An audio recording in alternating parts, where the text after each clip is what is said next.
আমি যেখানে দাঁড়িয়ে আছি এটা শেরপুর পৌরসভার রাজগঞ্জ ব্রিজ। এই রাজগঞ্জ ব্রিজের পাশেই কিন্তু আজ সকাল থেকে উচ্ছেদ অভিযান শুরু হয়েছে জেলা প্রশাসন এবং শেরপুর পৌরসভার সমন্বয়ে। আপনারা দেখতেই পাচ্ছেন যে সকাল থেকেই এই উচ্ছেদ অভিযান শুরু হয়েছে। পাশাপাশি কিন্তু পাশেই একটা খাল, যেটা রাজগঞ্জ খাল। এই রাজগঞ্জ ব্রিজ থেকে এবং কীর্তনাশা নদী পেছন 2 কিলোমিটার খনন শুরু হয়েছে। আমরা দেখেছি গত 24 তারিখে এই খাল খনন শুরু হয়। খাল খনন শুরু হয়ে প্রতিদিন এই খাল খনন চলমান রয়েছে। আমরা দেখেছি এই খালটিতে কিন্তু ময়লা স্তূপে ভরা রয়েছে। এখানে যেই হোটেল রয়েছিল, পাশাপাশি ব্যবসা প্রতিষ্ঠান রয়েছিল এবং যেই বাসাবাড়ি, এই বাসাবাড়ির যে ময়লাগুলো রয়েছে এগুলোই স্তূপ করে এখানে রাখা হয়েছে।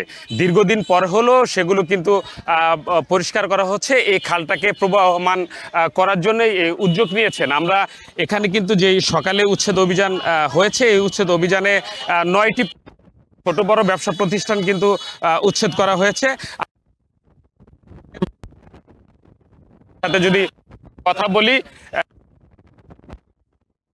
যেটা তাদের কাছ থেকে জেনেছি, তারা যেটা জানিয়েছেন, তারা বলছেন যে এই উচ্ছেদ অভিযানের আগে পৌরসভা এবং জেলা প্রশাসনের থেকে তাদের কোনো সময় দেওয়া হয়নি এবং কোনো নোটিশও দেওয়া হয়নি বলে জানিয়েছেন। আমরা যদি এক প্রতিষ্ঠানের ব্যবসা প্রতিষ্ঠানের মালিকের সাথে কথা বলি, আসলে এই যে আজকে উচ্ছেদ অভিযান হলো, আপনার ঘটনাটা কি বলেন তো? আপনার ভাই, আজকের উচ্ছেদ অভিযান হলো, আমরা যারা এখানে ছিলাম, আমরা গরিব মানুষ, আমরা দেনা পেনা করে কিস্তি মিস্তি উঠায় আমরা মনে করেন লোন করে আমরা এই দোকানদারি করছি। আমাদের দোকান ভাড়া নিছি, আমরা দোকান করছি, কিন্তু আমাদের কোনো মালিক উচ্ছেদের খবর আমাদের জানাই নাই। এরপর আমরা বলে নাই যে ভাঙ্গাচুরা নিয়ে যান।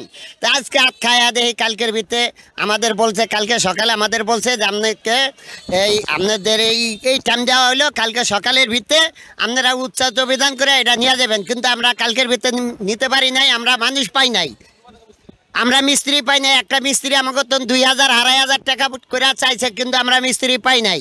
না পাওয়ার কারণে আজকে আমরা সকালে মিস্ত্রি আনছি। সকালে মিস্ত্রি আনার পরেই কাম চলমান থাকার পরেও তারা মনে করেন উচ্ছেদ অভিযান করে আমাদের মনে করেন মালামাল সম্পূর্ণ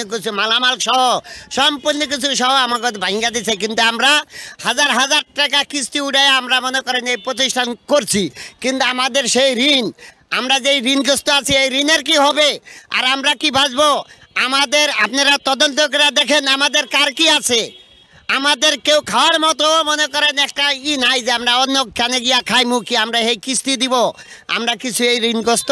আমাদের আজকে দানাবানি নাই। আমাদের এই ফ্যামিলি যে কীভাবে বনে কান্দে, আপনারা যদি দেখেন তাইলে আপনারা বলতে পারবেন যে এটা কি অবস্থা। আচ্ছা, আপনারা জানতে পারলেন পাশাপাশি কত বছর ধরে আপনি ব্যবসা প্রতিষ্ঠান করছেন এবং এতদিনে উচ্ছেদ হয় না, হঠাৎ করে উচ্ছেদ হয়, আপনার অনুভূতিটা আমরা জানতে চাচ্ছি।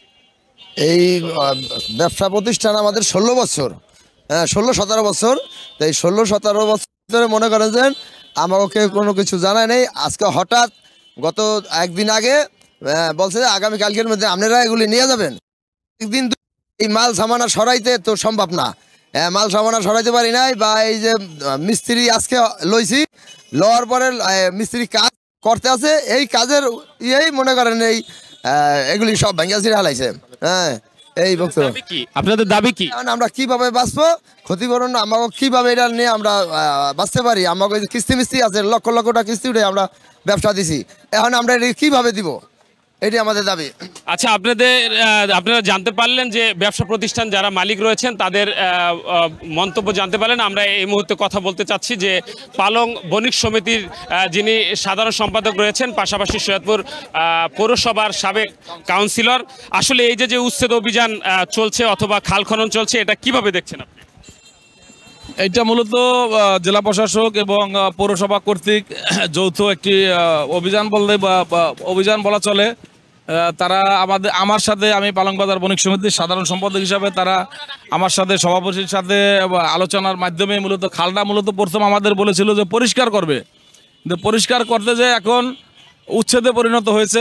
মানে এটা উচ্ছেদ হওয়ার প্রথম কথা ছিল না। 2 দিন বৃহস্পতিবার আমাকে এসিলেন স্যার বললো যে এই দোকানগুলিকে সরিয়ে ফেলতে হবে। তা আমি যারা দোকান মালিক আছে তাদেরকে বলেছি যে আজকে একদিন মাত্র শুক্রবার টাইম পাবা তোমরা, শুক্রবারের মধ্যে মাল চাপানা নিয়ে দোকানপাট সরিয়ে ফেলতে হবে।